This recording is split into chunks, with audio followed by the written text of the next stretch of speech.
Hello, guys. Good day. This is Anna Free Enforce Me Club. Today, we are going to talk about personal values. How personal core values shape our decisions.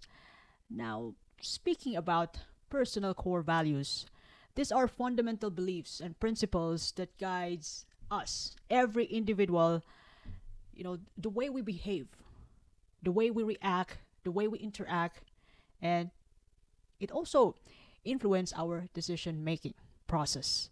So it actually reflects our character and our behavior.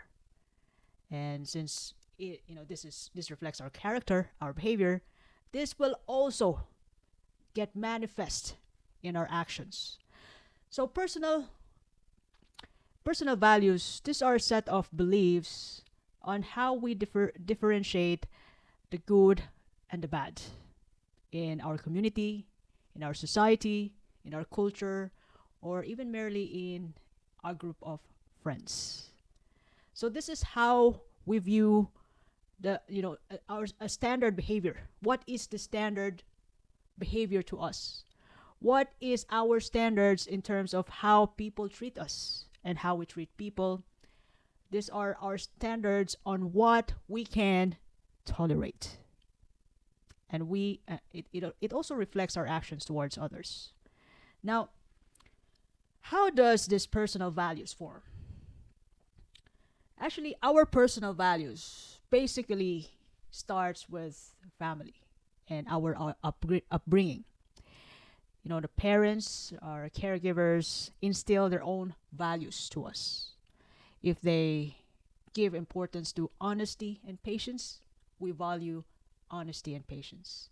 And if anybody lies to us, we can't take it. We can't take that. That is betrayal. And it's non negotiable.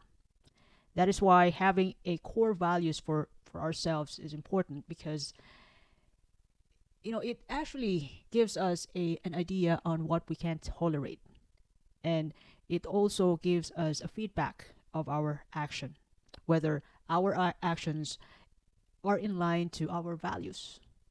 And this, I do believe that this must be non-negotiable. The values could be improved, but it's totally non-negotiable, and I'll explain to you later. Now, another thing which influence our personal values is our cultural and societal norms.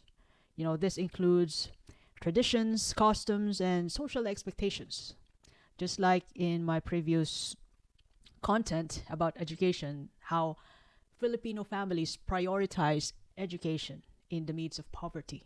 That every family is willing to be in debt, to work hard all day around in order to send their kids to school.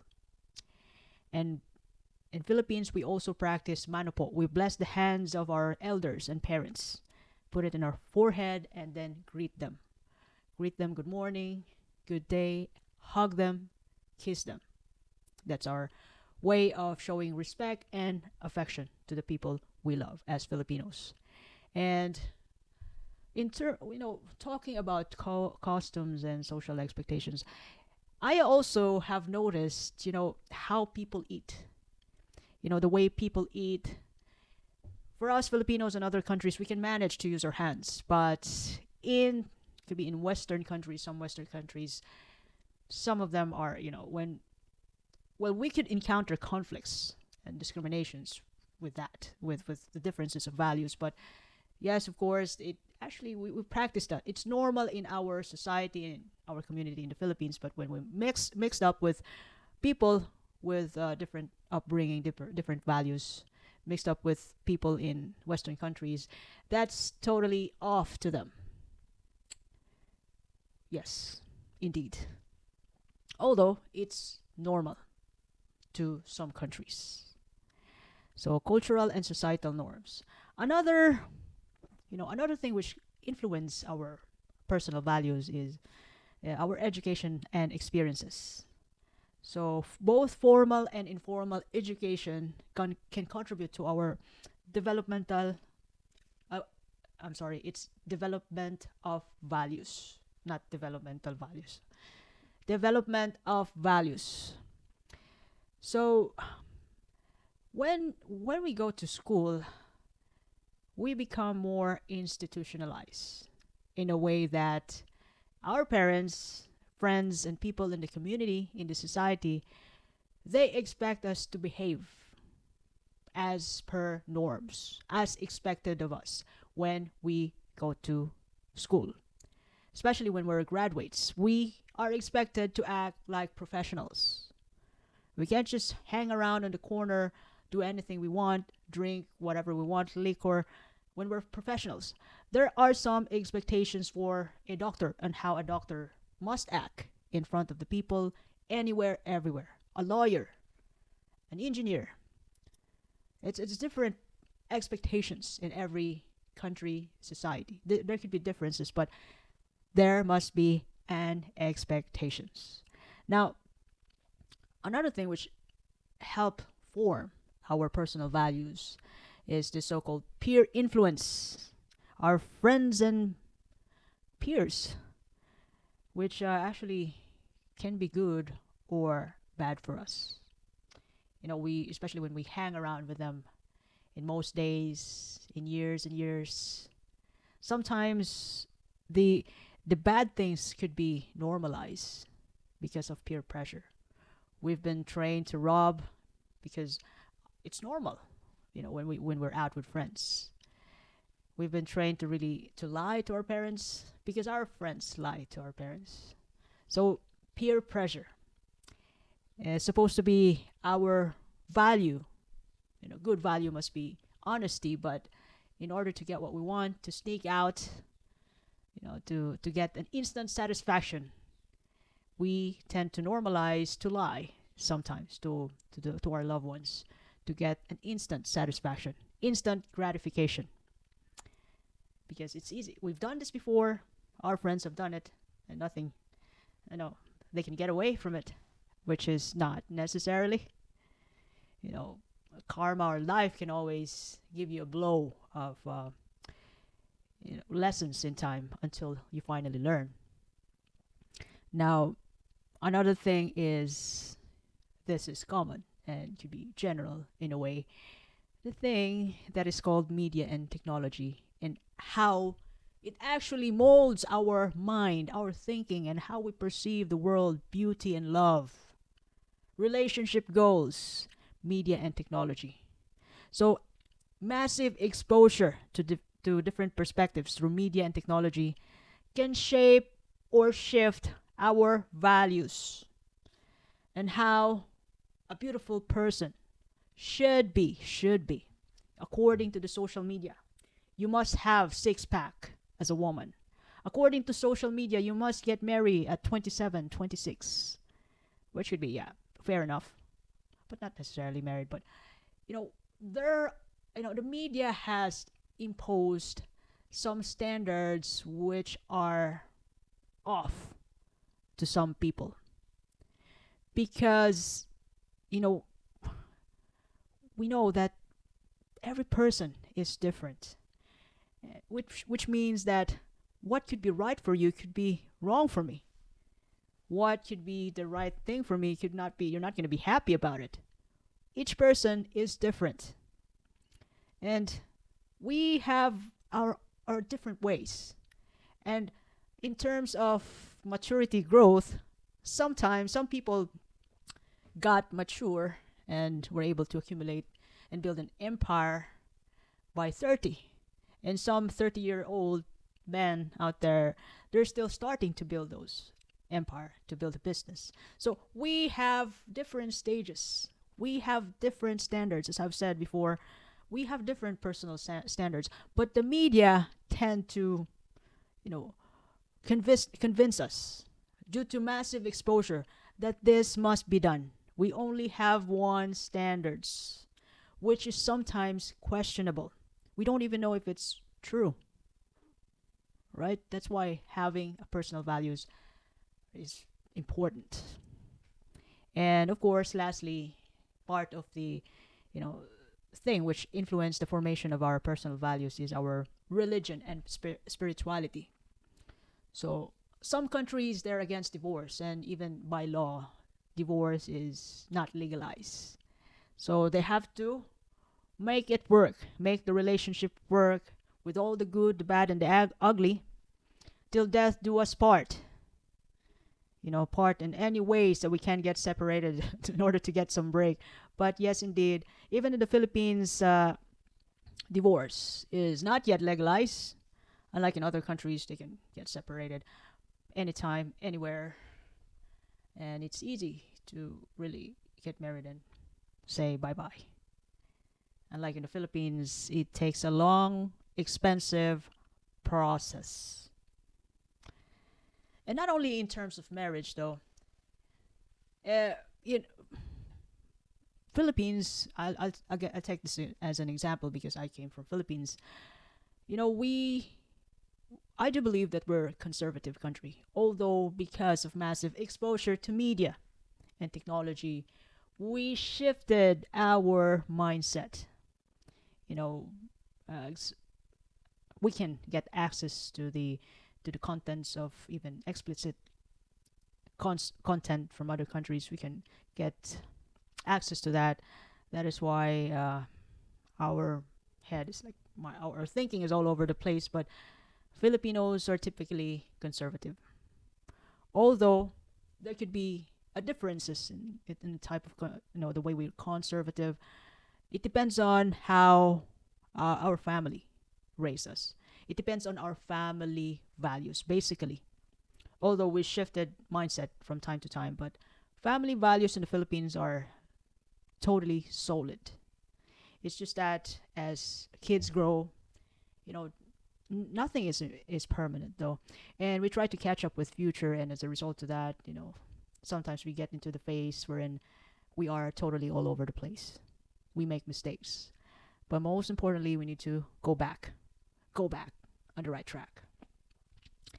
Now, it is important to understand our own values, our own core values, for several crucial reasons. And number one for that is it is our guidance in decision making, especially in challenging situation.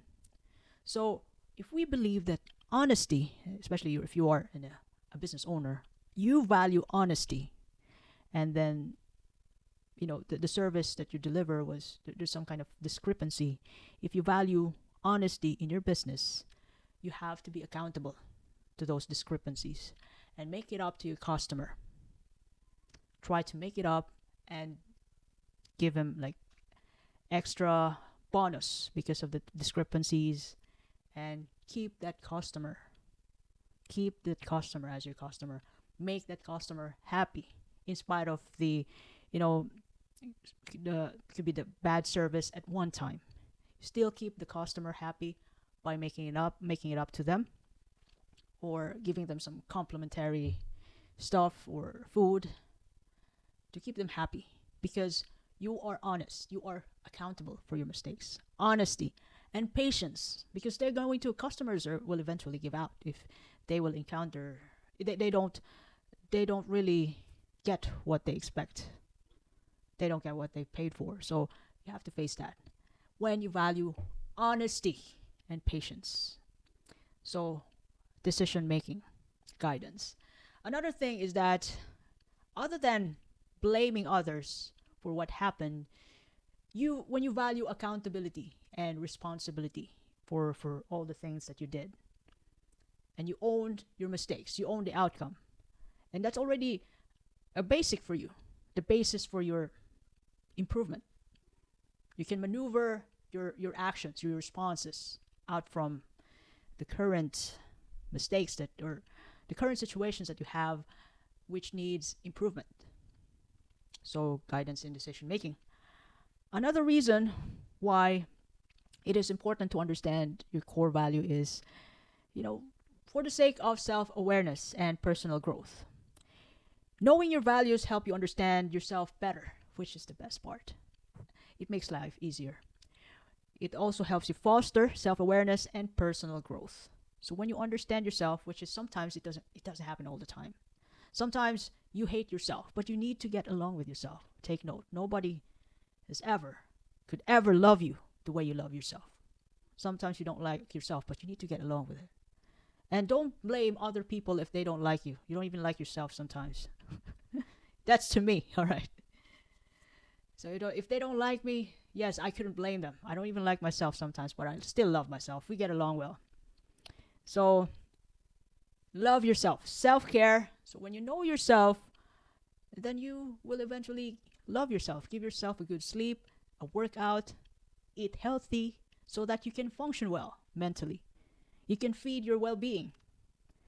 And you can start with that, and then you go for personal growth. You're hitting your goals from self-awareness. Self-awareness is pretty much important when you're going for like big goals, because you can't. It's hard to be rich when your personal growth is really poor. You can see it in the media, though.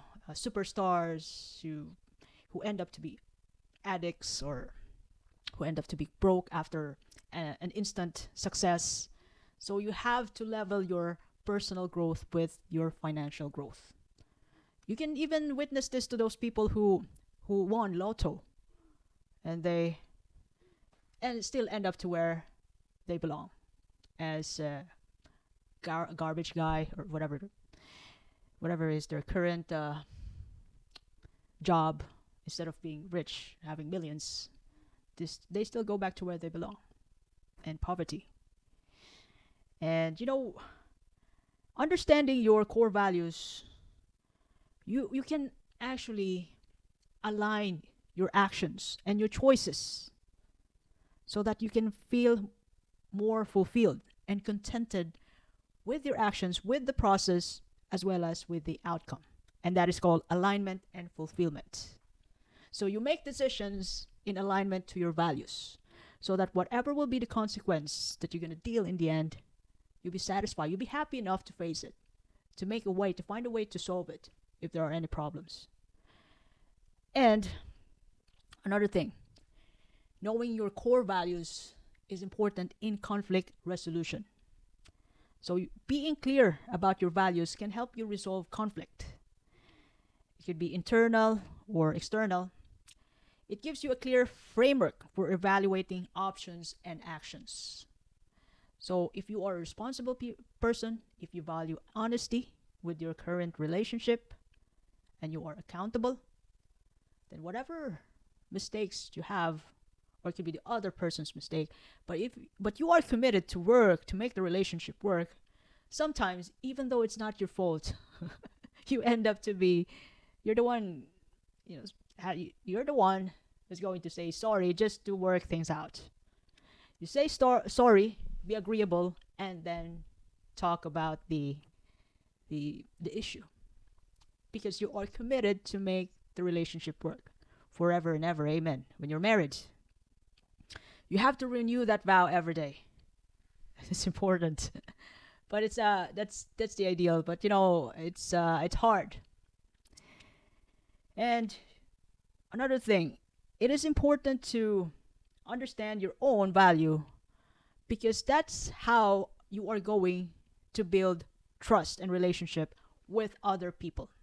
If you are a liar, and that's the kind of relationship that you're going to get, you're going to end up with people with trust issues. It's hard for you to maintain and keep relationship because you're a liar. But when you're honest, if you value honesty and trust, this will strengthen relationship with other people. People who have similar principles as you have. So that's how it works. It is important because it is guidance in decision making, self-awareness and personal growth, alignment and fulfillment, conflict resolution, and knowing your personal values helps you build trust and relationships with others. And values could be conflicting at times when you will be mixed up with different people. People who are liberated and people who are conservative. So there could be conflicts with those values, but we need to get along with that, because values are totally non-negotiable for me. Well, I could change that, but Values make me happy, make me feel safe, make me feel comforted, being loving and protecting myself first.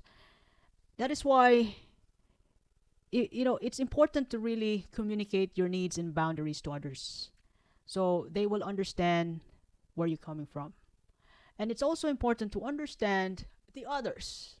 If they came from a liberated family or culture, sorry, society, where they're coming from, this conservative beings, and then they dressed up differently, you have to respect that because that is their values, with all the respect. And in the first place, we are all different. So why can't we just take people as they are?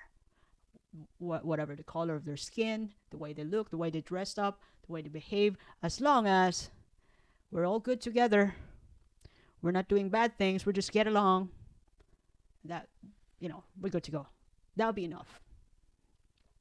Now, values are not necessarily permanent. They can evolve over time due to life experiences like trauma, success, failure, which can lead us to reassessment of our values to the point that we need to change it. Because from time to time, as we grow older, we are learning. Sometimes we value friends. That is why it's easy. It's all right for us to really to accept the way they treat us because we want to fit in, we want to be their friends, and it's okay for us to get bullied sometimes to fit in, to get accepted. But as we grow older, to the point that we're tired of those, doormat treatment, we can't tolerate that anymore. Come on, just cut the relationship off and then we're fine. There will come a point that we're going to change the way we perceive the world because of too much pain, disgust. And it's not easy to be in that situation. So when the brain feels that, it's going to tell you, I think you need to change this thing. You need to change the way we think, the way we act, the way we see the world. We need to shift from this to this. So we'll be good to go. Your brain's going to tell you what to do from the massive pain in the heart. I'm not talking about cardiac arrest. That's pain from breakups or bad experiences. And when you are into really chasing your goal, big goals, sometimes we need to change our mindset as well as our values for the sake of personal growth and hitting that big goals that we have. We need to change our mindset about money, about relationships. If we are really truly committed to become rich, wealthy, or life coach, you have to be that kind of person that we want to be. The kind of person, not the money, not the cars, not the fancy houses, but the kind of person. That's why we need to change our mind at times. And personal values could change in challenging environments. Moving to a different cultural or social environment can introduce new values and prompt every individual to shift, their existing mindset. Like, for example, I came from Philippines and I live in a Western country now. And yes, some of my pals are liberated and they think differently. Sometimes I adapt to that. I would agree to how they perceive things because I am here. But when I go back to Philippines, it'll be different. So they'll be on and off to the way I see the world through different people. Now, values could also change in terms of relationship. Interacting with people who have different values can challenge and sometimes change our own values. Have you noticed that there are some people who are really tremendously funny, but when they get involved with someone who is serious, pretty much serious, they've changed. They're not funny anymore. They can't even take jokes. So when they are in a relationship with someone, sometimes people change. Because they're committed for that relationship to work. So it's that's their choice. Overall, reviewing these things called the personal values will help us get in touch with ourselves as well as with the like-minded people which is we deserve. People who think like us, especially those people who are better than us, smarter than us. That's how we get to learn and improve. And when we live by our values, when you live by your values, you'll notice that things will be easier. Not much of adjustment. No ifs and buts. You don't have to be this kind of person because you have to hang out. I mean, have to hang out with this person. You have to speak professionally. But when you stick to your values, life will be easier. No adjustments. Little bit only, tiny bit, because you stick to your thing. You love your thing. And it will also having a personal values of your own improves your emotional health. You will feel more peaceful, which is I love. You don't have to get into conflict from time to time because the other person wants to prove himself right. Okay, you stay away or just give way and then move on. And when you stick to your values, you unlock your potential, knowing you're living in a way that is totally authentic to you. So, by the way, if you love this content today, you can share it to your family and friends. You can follow me on YouTube, Facebook, Spotify, Apple Podcasts, and YouTube Podcasts. It's Anne, by the way, of Reinforce McLove. I do appreciate your time and have a lovely day ahead. Indeed. Thank you.